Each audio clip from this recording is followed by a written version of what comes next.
Thank you for joining us. My name is Dr. Dustin Byrd. I'm a professor of philosophy and religion at Olivet College. I'm also the founder and editor-in-chief of Ekpyrosis Press, as well as the founder and co-director of the Institute for Critical Social Theory. And today I have with me Dr. Rudolf J. Siebert, who's professor emeritus at Western Michigan University, Department of Comparative Religion, where he taught for over 50 years. He is the founder and director of 2 international courses in Dubrovnik, Croatia, and Yalta, Ukraine. And he has written over a dozen books and hundreds of articles on a variety of issues, including the critical theory of the Frankfurt School, critical theory of religion, Hegel, political theology, psychology of religion. And he has developed over these more than 50 years, the critical theory of religion and society. He's recently published a book, Hegel and the Critical Theory of Religion, with Ekpyrosis Press, and he is currently writing a new book on the authoritarian personality. He is also a member of the Institute for Critical Social Theory.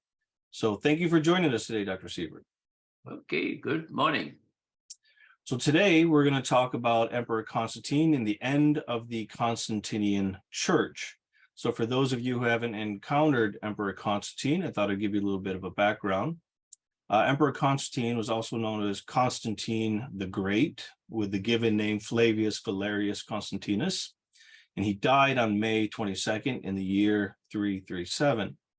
At death, this illegitimate son of a Greek barmaid was the sole ruler of the Roman Empire after having ended Emperor Diocletian's tetrarchy, a power-sharing arrangement that divided the Roman Empire into 4 dioceses, each governed by a Caesar or an Augustus. At its zenith, Emperor Constantine ruled over 1 million square miles of this earth. Outside of his conquest of Rome in the year 312, wherein he is reported to have seen a vision of the cross bearing the words "In hoc signo vinces," or "In the sign conquer," Constantine is most remembered by the Edict of Milan, which was issued in the year 313, which legalized Christianity in the Roman Empire and ended much of the persecution of the early church. He's also known for the Council of Nicaea in the year 325, which produced the Nicene Creed, which laid the foundations for Catholic and Orthodox Christianity. He's often remembered as the first Christian emperor, although his faith in Christianity is often questioned by historians. As a matter of record, he was not baptized until he lay dying on his deathbed in Nicomedia in the year 337. He also founded a second Rome, the city of Constantinople, which was named after himself, of course, very much in the mold of Alexander the Great. It is often claimed that he established Christianity as the official religion of the Roman Empire, but that claim is false.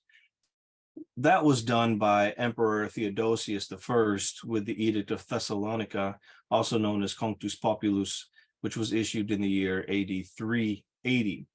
Constantine is remembered for his brutality. He executed both his son Crispus and his second wife Fausta, as he believed they were plotting against him. And he also enacted the damnatio memoriae against them, wiping them clean from the memory of Roman history. At least there was an attempt to do so. He forced his sister to marry his rival Licinius, the ruler of the Eastern Roman Empire, only to later execute Licinius against her very wishes. Although he was religiously tolerant of many faiths in the Roman Empire, he was not above crushing dissent. Dr. Siebert, why was Emperor Constantine so interested in Christianity? Well, let me start with the issue of the end of the Constantinian Christianity. After World War II, when I came back from the prisoner of war camp, there was a lot of talk if this war had finally put an end to the Constantinian period in church history. And so many people, particularly critical Christians in France and in Germany and so on, hoped very much that it would have come to an end, but it did not really happen as we know now. So this Constantinian Christianity goes back to Constantine, And so that is what happened there. That is the question. So the Diocletian had already stopped the persecutions in Lyon, in Rome, and so on, to a large extent. So somehow the governing people in Rome must have had the feeling that the way how they tried to repress Christianity, that means known licet as a vos, you are not allowed to exist, that this was not somehow had been effective, and that somehow the state lost the battle with the Christians who had spread widely by this time.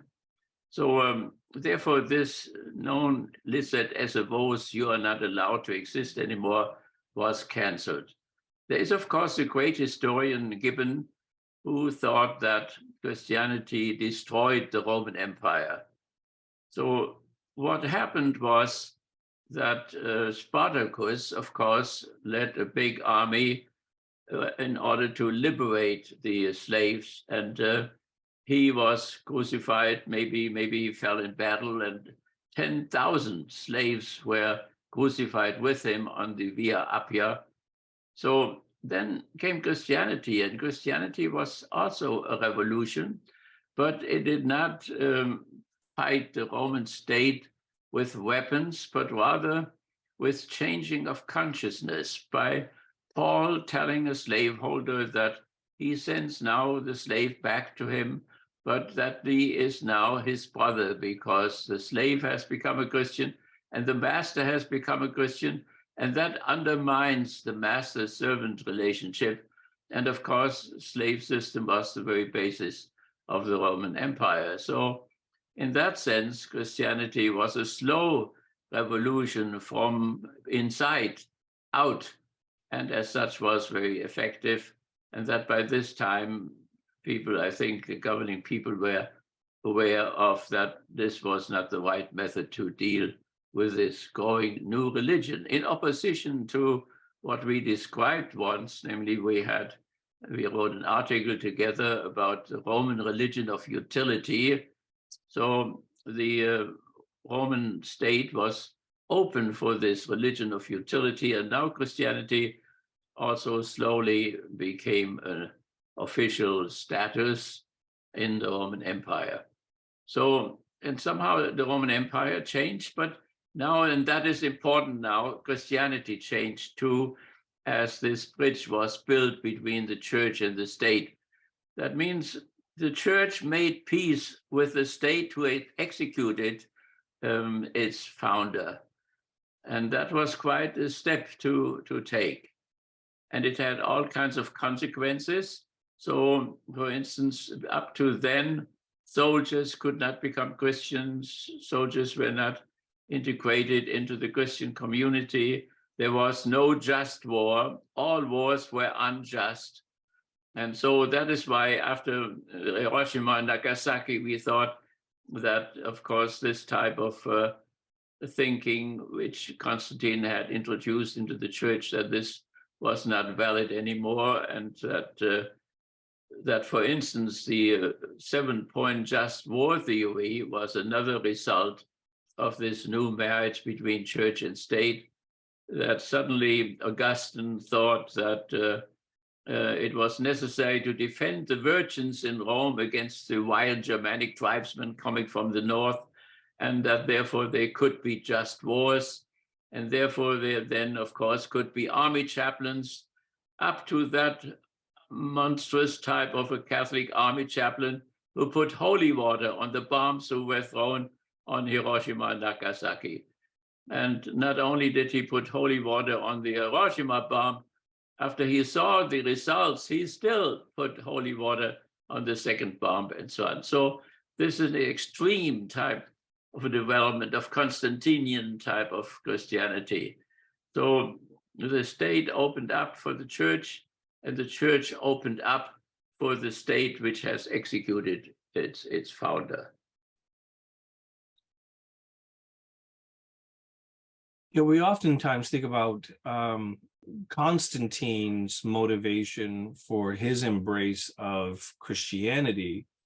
But I think it's also very important that we talk about what motivated the 40% of the Roman Empire that had become Christian around that time. What motivated them to embrace a Constantine or embrace the Roman state? Was it simply to gain protection from the persecutions that they experienced, for instance, under Diocletian or Nero before that? Or was there a sense that they had to, once they gained access to power, they would have the ability through the power of the state to spread Christianity even more? Well, I mean, so what motivated them, do you think? Well, one can look at it from different sides. One thing is, that an emperor had become Christian. So there is the question, has he really become a Christian? The whole conversion of the Roman Empire, and then also of the Germanic tribesmen in Europe, is a very problematic type of a thing. When you think of Charlemagne, for instance, he killed 4,000 Saxons because they didn't want to be baptized and so on. So that was a very peculiar thing. So the question is, was Constantine really a Christian or not? At the Milvian Bridge, when he suddenly saw the cross in the sun, and then converted somehow from the religion of his father, which was Mithraism. Mithras was the second person in the Persian Trinity, so Ahura Mazda, Mithras, and Ahriman. And so this Mithras had become the soldier religion of the Roman Empire. And when you travel to the Danube or the Rhine River, you see the old residuals of the Roman Empire.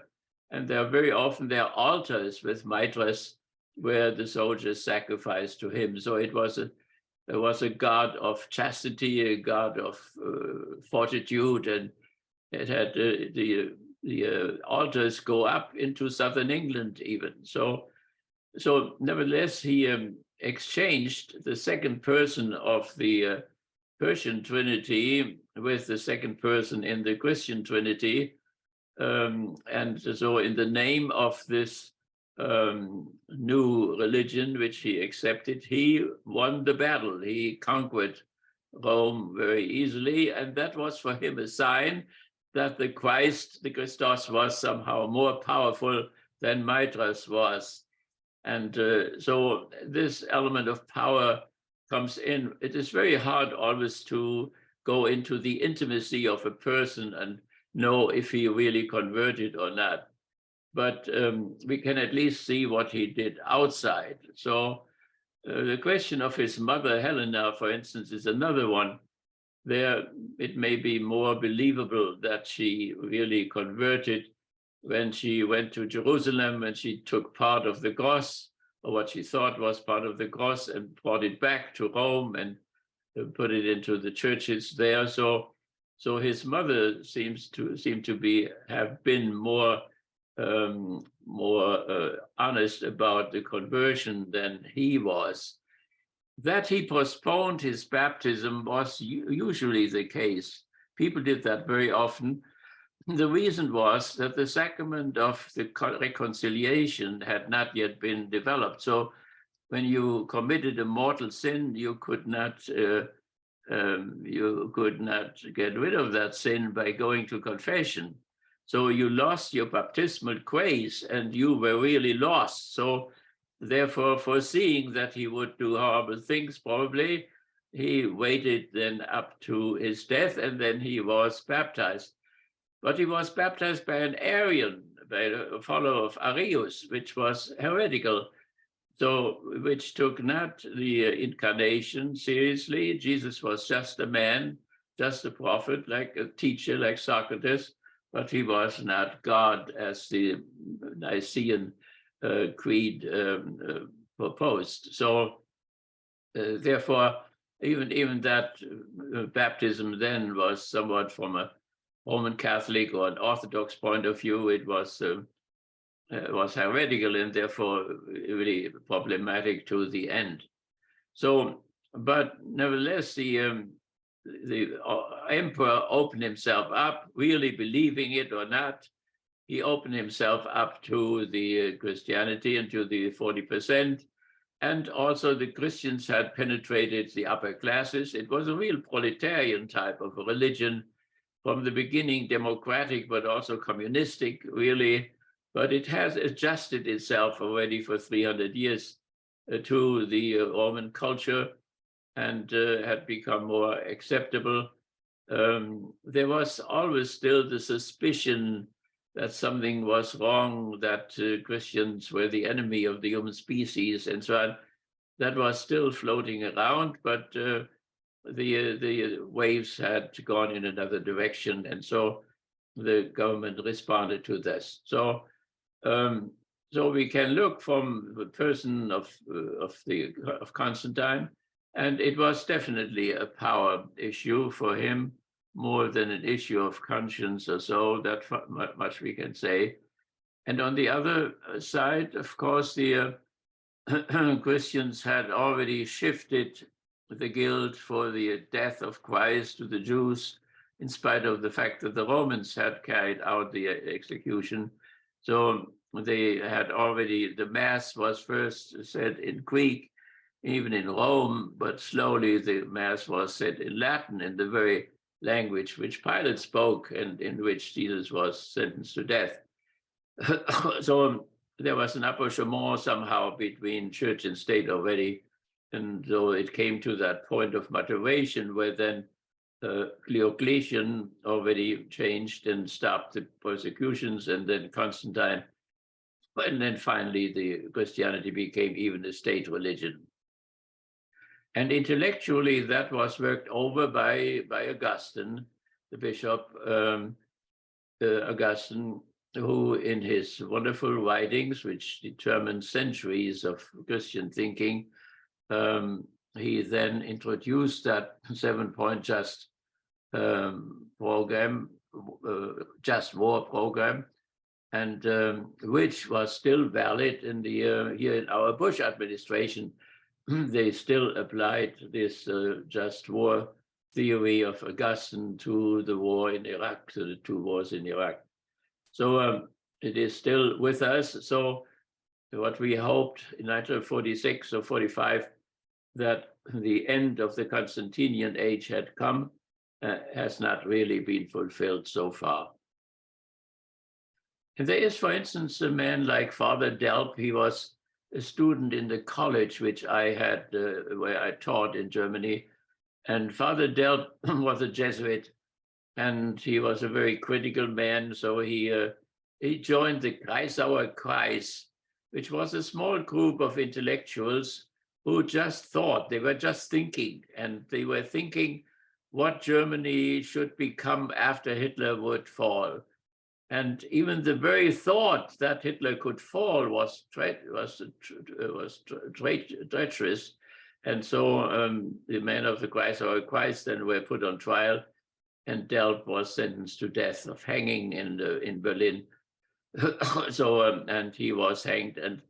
But his suggestion was that Rome, the Pope, the Bishop of Rome, and the Patriarch of the West should give up his whole diplomatic apparatus, all the nuncius in every capital around the world. And he has a foreign minister even in the Vatican. And a lot of the Roman Catholic Church is an imitation of the Roman state, finally.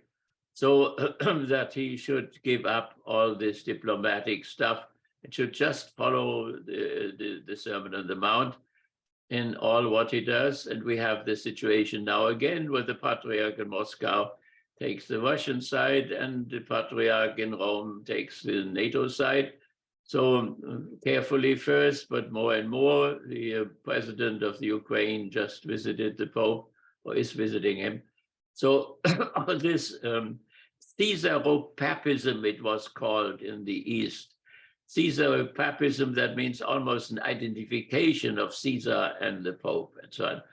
So that then the Pope is called the Pontifex Maximus. Pontifex Maximus, the highest priest of Rome. Suddenly the Pope has this title.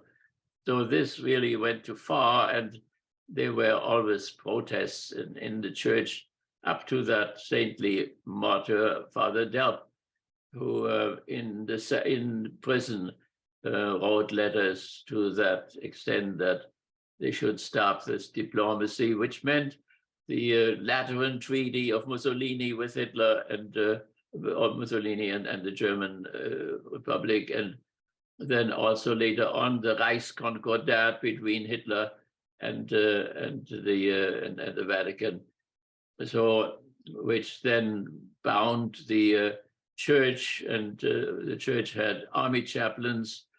The fascists didn't believe anything, but they still thought that soldiers could not die alone with the church. Then in God's name, let them have a church. So they had hundreds of army chaplains who then took part in the attack of against Russia with the 4 million Europeans, and they blessed their weapons and they forgave their sins as they destroyed the villages and killed 26 million Russians and so on.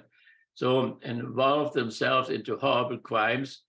And I seldom hear something today from the eternal word about these two treaties between the church and fascist states. So only recently the church made advances to a communistic country, namely to China, in order to balance out first the treaties were all with fascist states, and why the church fell into this connection with fascism was that they hoped that fascism would be able to conquer communism. So my pastor, who was an anti-fascist, nevertheless, to the very end of his life, end of the war, he thought that Hitler was the only man who could conquer communism. So this fear of communism then seduced the church to ally itself with these fascist forces. So that is all part of the Constantinian Christianity, that something like that could be possible.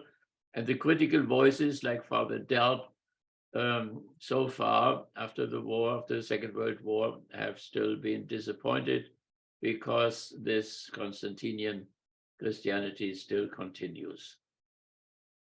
So it's safe to say that something happened with Constantine's conversion to Christianity and the marriage of the state with the community, the church community, that something changed in the nature of Christianity, the negativity, the contramundum nature of it, that it was against the world as it is, and that the kingdom of God is not the empire of Rome, that somehow that was corrupted, if you will, or compromised. Is that safe to say that? Yeah, it's safe to say that, and that there were protests in the church. The monks, the monasticism, was a rebellion against this type of secularization of the church, a church which went too close to the Roman culture and took too many things over. So, so yes, that is, it changed the character, and therefore you have these ideas like Bonhoeffer, another great martyr who died in the Second World War. And so Bonhoeffer spoke of a religionless Christianity. Religionless Christianity, that means thinking of a time when Christianity was not yet a religion. You have that also in Max Horkheimer, who thought that that religion of Christianity was in utter opposition to what Jesus really intended, that he did not want to develop a religion or found a religion, but he prepared people for the coming of the kingdom, which he confessed before Pilate and so on. So something very drastic happened to the message of Jesus, to the Gospels, as the church adjusted more and more to the Roman Empire. But that was the price the church paid for being tolerated and for being allowed to exist. So it almost had to give up its radicality. Yeah. Right. Even Horkheimer has to admit that the church remembered Jesus. that without the church, Jesus would be as little remembered as, for instance, Socrates. So the church, through its services, through telling the stories continually, the Christmas story, the Easter story, and so on, it keeps the memory of Jesus alive. So, and even Horkheimer did not know what would have been better if there would not have been this church with all its criminality, and but then there would also, Jesus would have been forgotten. So therefore, to some extent, it was good that the church developed after all, because it helped us to remember Jesus and his teaching.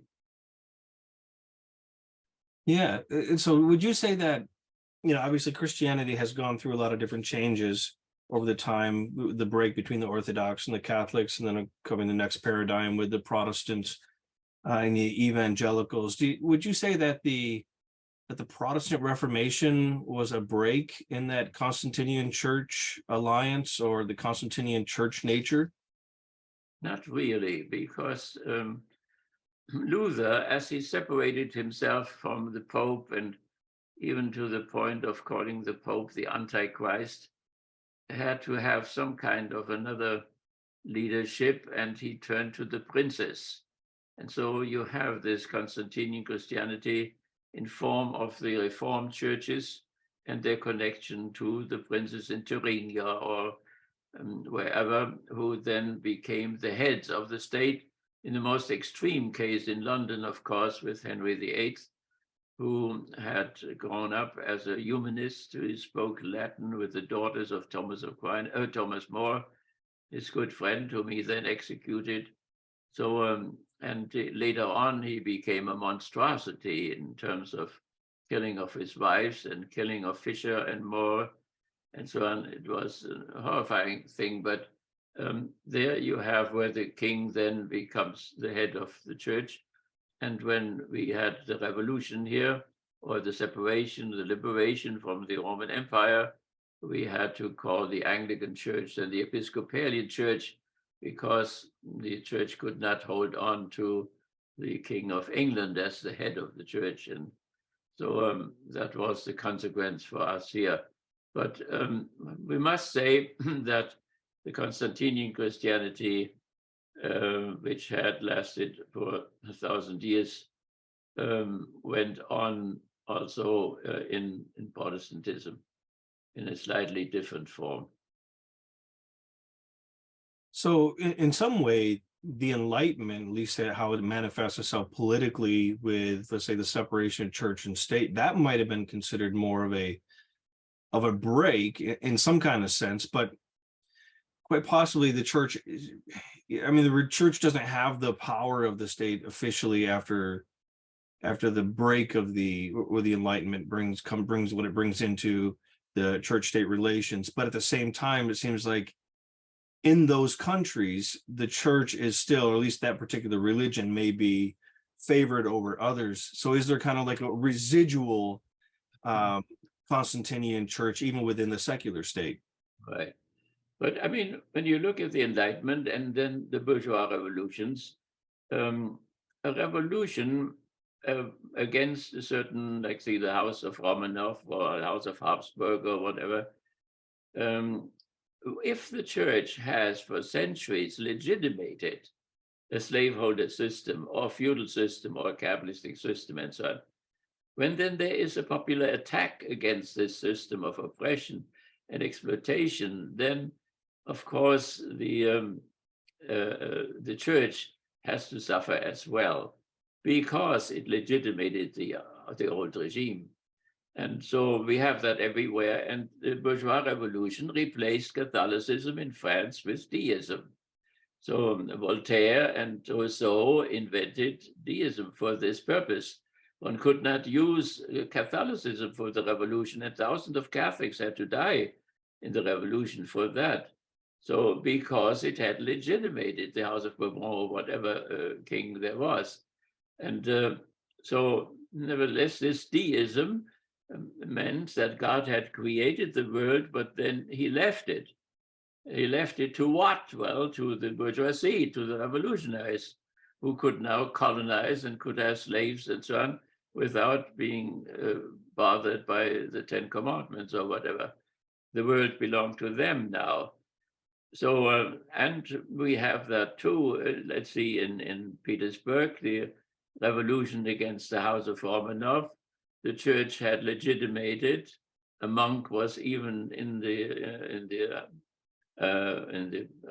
king's household, and so therefore it became anti-orthodox. The revolution became anti-orthodox, not so radical as we often think, because Stalin still put up the patriarch in Moscow, and he also allowed the farmers to take the icons back from their fields, which they had buried there, and bring them back into the house and so on. So it was not so radical as it is described, but it was, the revolution in Petersburg was also an attack not only against the state, but against the religion as well.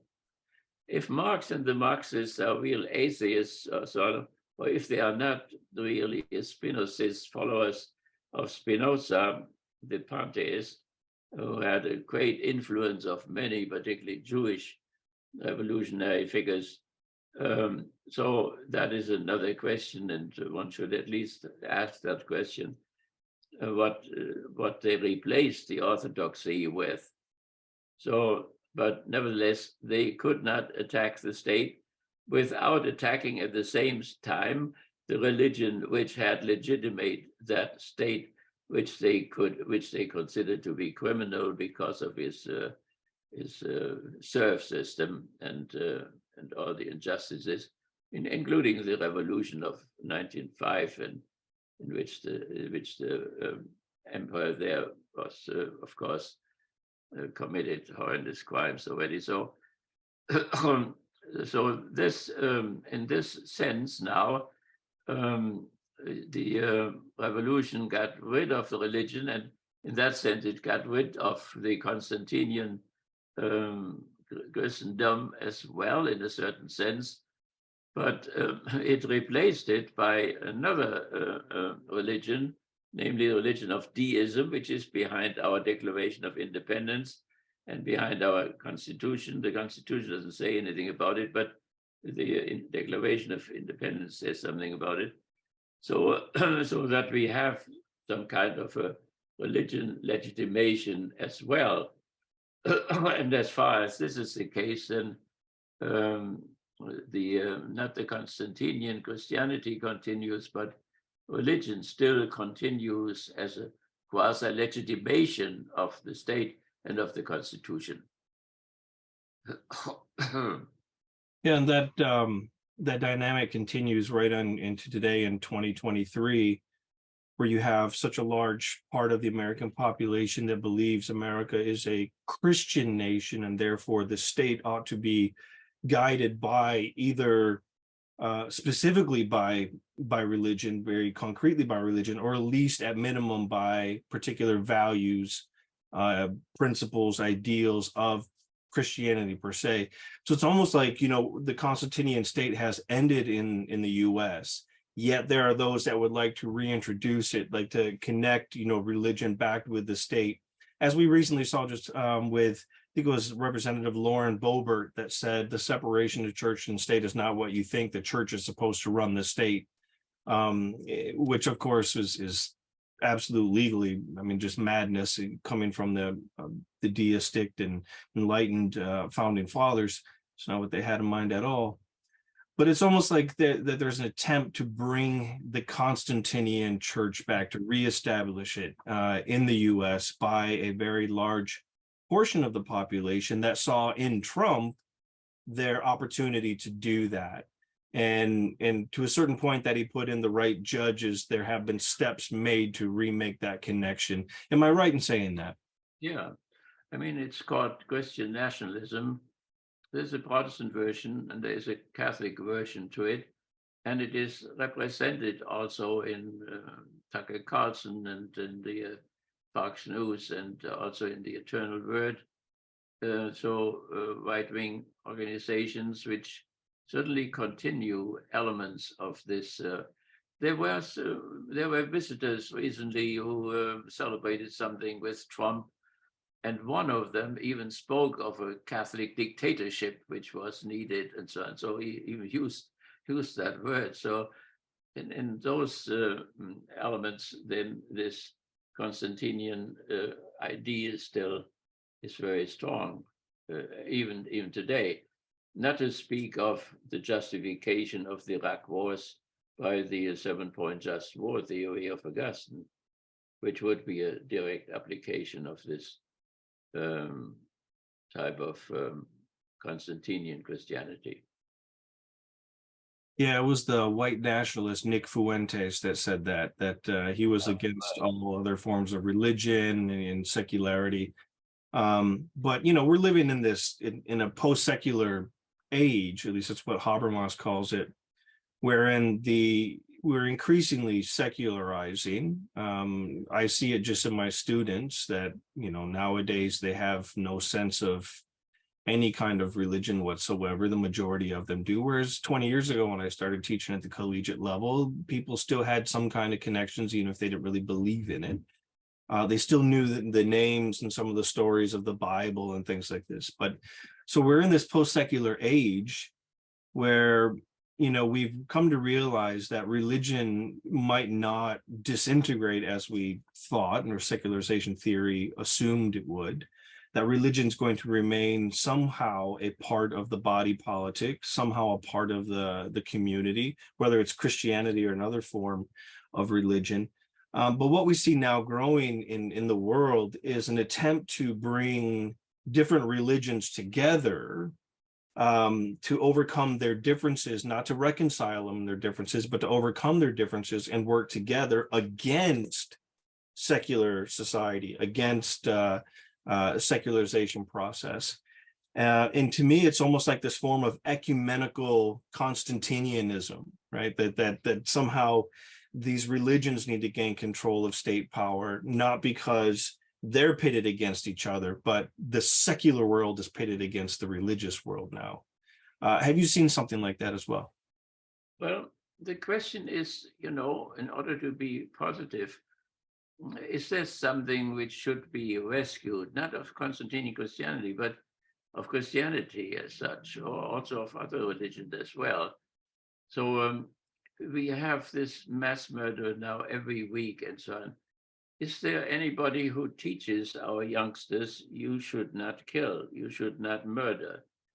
And so how should they know that murder is such a horrible thing, or with adultery or stealing or whatever? And so some of our enlightened legislators think one could not teach the 10 Commandments in the church, in the schools, in the public schools, because then one would prefer one religion over the other and would impose other people's religion on others who don't like it, don't want it, and so on. But if you think of the 10 Commandments, first of all 3 Abrahamic religions have that. So all people, all Muslims, all Jews, all Christians would not really be disturbed if the 10 Commandments would be taught. And if you think of Jesus summing up the 10 Commandments in terms of the golden rule, then all religions when we are alive today have the golden rule. So therefore, one wonders who should be disturbed about teaching the 10 Commandments. They could be translated into modern civilization. So as we have the ideals of the bourgeois revolution, like equality or freedom or brotherhood or so, all those are translations already out of Christianity into the secular world. Or if we think of love, neighborly love and solidarity, the labor movement translated the Christian love into solidarity. So we have new names in which the values are, in which some things of religion are negated, but certain positive values are translated into the modern discourse. And so when we think, so what should be there instead of this Christianity, this Constantinian Christianity, which has this power alliance with the state, which, if the state gets into fascist hands, for instance, then is drawn into all kinds of criminality and so on. So, but there is a positive thing, namely to think of the teachings of Jesus and to what extent this teaching can be translated into the modern cultural discourse. It always seems to me that, especially in the moment that we've been in the last 5, 6, 7 years, that there's a real compromise of Christian values, principles, ideals of compassion, mercy, these type of things, because these are the values that people talk about who are generally not necessarily anti-Christian, but not Christian. Talking about having compassion and mercy and acceptance and tolerance at minimum of LGBTQ citizens, to have mercy and compassion on immigrants. All these things seem to be very Christian at their core, yet when we look at politics today, it appears as though that the culture wars that are constantly raging have pushed Christianity, or Christians, especially very conservative Christians, into the politics of a Constantinian Christianity, that reestablishment of Constantinian Christianity, to use the power of the state to block or to stop any type of value of acceptance of the other, for instance. So, what do you see today's culture wars in how the Constantinian Church, or the desired Constantinian Church, is playing out? Well, I think we too have been very interested in this for a long time. And we are planning a Center for Peace Studies in which we want to deal with these culture wars. And of course, there in this institute, which we want to build, and we look for donors for it, we want to see the causes, what may be behind those culture wars. And there is, of course, a double attitude. There you have the democratic personality, which is inclusive and which has no problems with refugees or people of another race and so on. But then we have at least also half of the population which belongs to the authoritarian type of personality, which is exclusive and wants to have white supremacy or whatever, and exclude all the others. They don't want to put them into gas chambers exactly, but they want them to go home. And but that may very well be the first step in the same direction. So I think it is then, if we have a center like this, where we could ask if those values could be translated. But of course, some of these values are very steep, you could say. So the love of the enemy, that means you should become perfect like the Heavenly Father is perfect, and let your rain or your sunshine, rain fall on the just and the unjust and so on. That is a very deep demand, but that should not mean that one puts the Sermon on the Mount on the side now and says it just cannot be done. So, so there are possibilities to say, that maybe the democratic personality, which includes the idea of equality and of brotherhood, that this is closer to Christianity, and Christianity is closer to it than the authoritarian personality, and to teach people about this. I don't say that the authoritarian personality is bad or something like this. Both these personalities have been with us since the Greeks and since the Hebrews and so on. So it is an old story, an old antagonism, and how to deal with this. It is when these democratic issues are not working out and people have the feeling this parliament doesn't do anything, they are just talking all the time, they're ineffective, that they then ask for this almost divine helper this genius, this rhetoric guy who then can say, I am the voice of the voiceless, and then they all follow him. So I think in this sense, a non-Constantinian Christianity could be very helpful in supporting the more inclusive personality and movements in a society, in a modern society.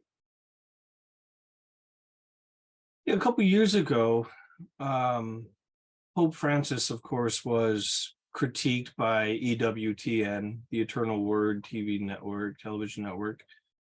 You know, whenever time I watch that, it always to me appears that EWTN represents a very authoritarian, very Constantinian side of the church, and they're critiquing the Pope for not being authoritarian enough, or not being Constantinian enough. That somehow his changes that he's instituted, even if it's just a change in tone and tenor of the church and opening up the church to the other, especially when that other seems to be taboo from the perspective of deeply conservative Christians, that is a theme, if you will, that seems to constantly come up within the dialectical nature of Christianity. One side, you know, seems to really attach itself to the prophetic side of Christianity, that negative side of Christianity, and other parts that positive side, but not in the positive side in the sense that it thinks the world is the way it is, but in the positive side that thinks that Christianity, and a very tribal form of Christianity, ought to rule and impose that positions on other people. And the Pope just seems to be against this. He's too ecumenical and open to it. And I think that that's the source of a lot of their critiques. In fact, you know, Pope Francis said EWTN essentially does the work of the devil a couple years ago in 2021, in many cases, which I assume would be absolutely appalling for conservative Catholics to hear that. But what do you make of this dialectical tension between the Catholic Church, within the Catholic Church? Well, I mean, this Constantinian Christianity is authoritarian. So you could say that the Roman Catholic Church, particularly since the Reformation, has become more and more authoritarian. It's somehow against the attacks of the Enlightenment. They had to pull all their energies together in order to preserve and to survive and so on. And it all climaxed in the First Vatican Council with the infallibility dogma. So it is an authoritarian church. And in this authoritarian church, which also was expressed very much by Benedict XVI still, now comes a Pope who obviously has something which hasn't been in the church for a long time, namely with his solidarity movement, where he asks bishops and lay people and so on what they think about the church and what should be changed. And that is a certain democratic element which he introduced. And that is why he recently attacked the Eternal Word and said they are doing the work of the devil. And they, of course, also have a strange attitude. It's obviously that they are opposed to the present Pope. They are very careful sometimes not to go too far, but it is definitely in opposition to what the Pope has in mind, namely to fulfill the promises of the Second Vatican Council. That is the whole thing. So there are Catholics who are simply not feeling well with what the Council has done. They would like to have the old Latin Mass to be said, and the Pope put restrictions on this, and that makes them very angry. And over this, and there are many other questions. So the Eternal Word attacks particularly what's going on in Germany and in France, where the sodality movement, where the bishops and laity voted for completely non-Constantinian things, namely to bless homosexual unions, not to marry, but to bless them at least, to let divorced Catholics go to communion again when they remarry, or to have female deacons, or to have married and unmarried priests, which would mean celibacy would be free and not enforced any longer, so that if you want to become a priest, you have to live in celibacy. You would have a choice, like it is in the Orthodoxy and in Protestantism. So, but there is tremendous hostility against what the Germans are doing and what the French are doing. And so the Pope has to decide when the results of this sodality movement come up, either in October already or next year. And there is a great danger that if he decides for the progressive people, then the conservatives will leave, or vice versa. And that the new schism, and the Pope said already, I don't want to have a new Protestant church. But this is exactly what may happen. So I get news from my old diocese, the Diocese of Mainz, in which Luther became active, and there are horrible things happen in this diocese under the last three bishops of it. So people are very much in the turmoil.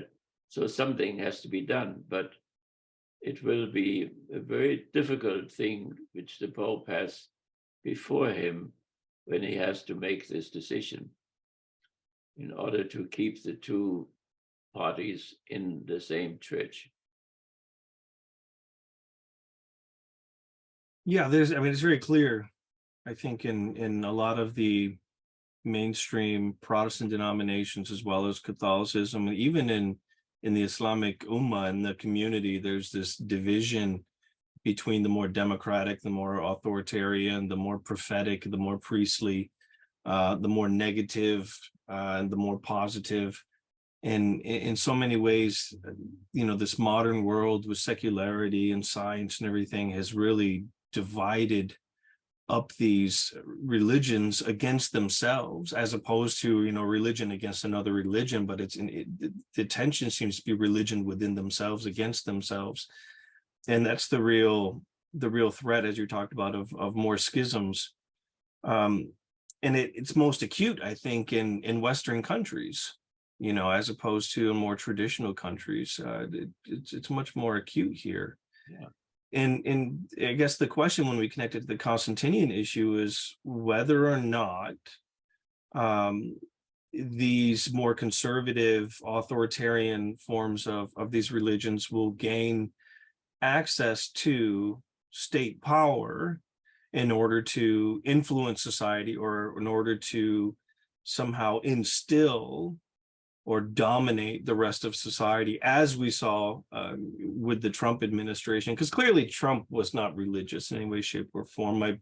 My book that just came out on Trump has a chapter on the gaslight gospel, where people realize at the very beginning of dealing with Trump that he's not a Christian, he's not of them, he doesn't share the same values, principles, ideas, but he's going to fight for us. We're going to make that deal with him. He's the new Cyrus.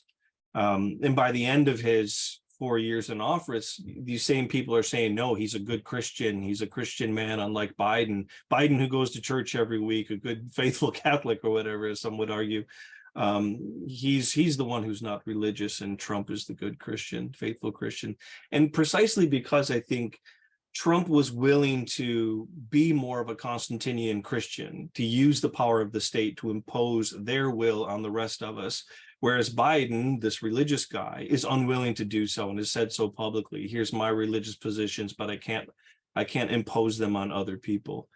So that seems to be a division within American Christianity, those who want the Constantinian Church and those who realize that in democracy, it's the democratic rule that should take precedent. In a Constantinian Church is simply not possible. What would you say about this? Well, the fascist side respects, of course, particularly that authoritarian element. So Hitler had a church. He set up Bishop Müller, and the German Christians, they were called. the opposite to the confessional church of Karl Barth. So the Hitler had no respect for Protestant ministers or bishops who came with their bourgeois suit on, but he had great respect for the cardinals who walked around in the uniform of the old senators. And he didn't believe their Jewish element and hated even the Jewish element in the church. But this Roman element, this Constantinian element, that was fascinating. So, and whatever concessions he made on the basis of that Roman element, or maybe the Greek element too, I mean the Aryan element, but not the Hebrew element. So therefore, as soon as you have authoritarianism coming up in the state, it will connect itself very easily to the authoritarianism of the church, and the authoritarian family will raise little authoritarians already who fit very well into the state and into the church. So that is the difficult situation in which we find ourselves. One must even say, would the church have kept together without these authoritarian people? So what function do these authoritarians really have? And for many people, they may seem to be more successful in keeping the church together against those attacks from the Enlightenment side who try to kill it. So we have to study both types of characters, and we must do justice to both of these sides if we are fair and don't want to get into a situation where everybody calls everybody a fascist or whatever. Then we are really lost. So we even have to see how monstrosity like Hitler, what it was that all of Europe almost marched with him into the Soviet Union and so on.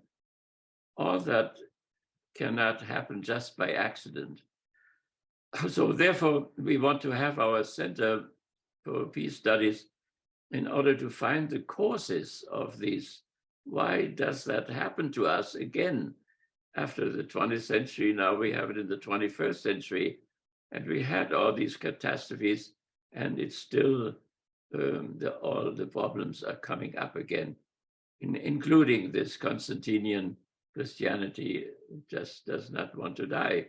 It just continues.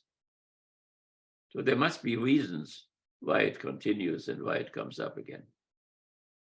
Yeah, and it's not even just in Christianity anymore. It's in a variety of different religions, right? This authoritarian form of it that in many ways is reacting to the modern world. Right. And the reason why we have these problems and not in Africa or in India, and why we have African priests now and Indian priests who come in where there are no white priests anymore. And the reason is that these areas have not yet been touched by that enlightenment.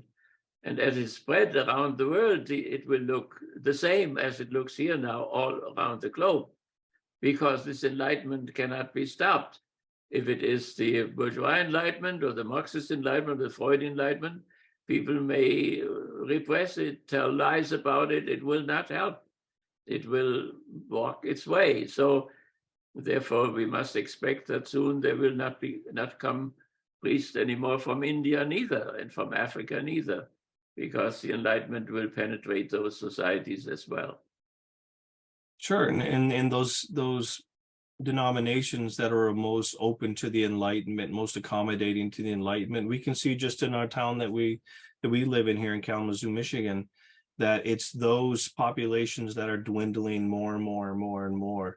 And so churches close up, while at the same time, the most authoritarian forms of Christianity, for instance, evangelical, their churches are getting bigger and bigger and bigger and bigger. And it seems to be, something about accommodation with the Enlightenment, accommodation with the modern world that makes these mainline, in this case, Protestant denominations, less and less distinguishable from the world as it is. And as they, become indistinguishable from the world as it is, people ask, well, why do we need them? right? But we want something distinguishable, different, that tells us black and white, this is right, this is wrong, no more of this mushiness.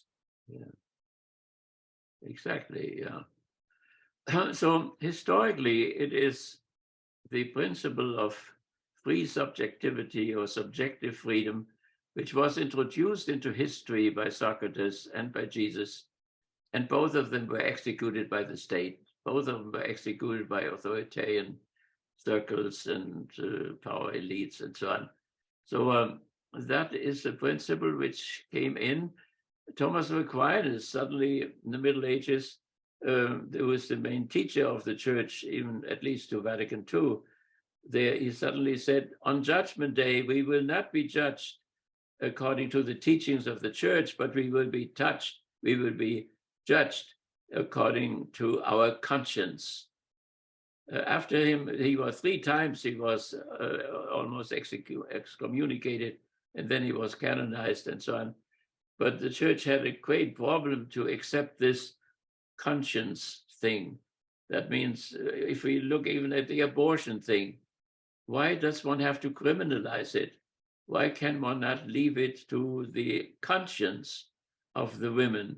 And one can hope that they will decide against abortion, but it is their conscience which has to speak. And this principle of free subjectivity, subjective freedom, is a very powerful thing.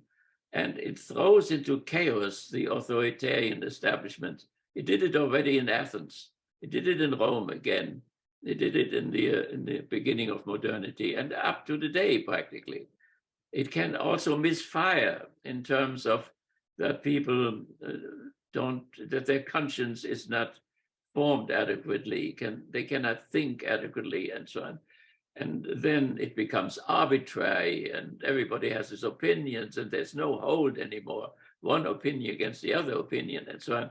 So there is a possibility that things go wrong with this principle of subjectivity because people become narcissistic and looking just at their own face. They cannot see the other anymore, the neighbor, the partner in the discourse and so on. So, but that does not mean that this principle is not of highest value and changed the world and it is the source of democracy. So the fathers of the Constitution knew that democracy needs virtuous people, they called that, virtuous people who have the virtue of prudence, of justice, of chastity, of fortitude, and so on. Maybe also the theological virtues of faith and hope and love and so on. So, and they knew at the same time they were realistic enough to know that people are not virtuous. And so who's to make them virtuous? Well, the state could not make a virtuous, so who does it then? Well, the family or the church or whatever. But there cannot be any democracy without people who are not only informed, but are also really educated in their conscience. That's our crisis. That is our crisis. And we have to find ways how to rescue that principle of subjectivity. It would be very tragic if it would have appeared in the family and then in the church and in the state and then would disappear. We would fall back into an authoritarian age. That is the question. Will there be an authoritarian century before us, as we see beginnings in Turkey and in Hungary and so on, and even the fascist party in Germany and so on. So up to 24, even so short, in such a short time, we will have to make unbelievably important decisions. Yeah, absolutely. That is surely one of the crises that are determining our age, the crisis of subjectivity. So I think with that, we've run out of time, but this has been a tremendously interesting and fruitful discourse on the end of the Constantinian Church, or the hopeful end, or the possible end.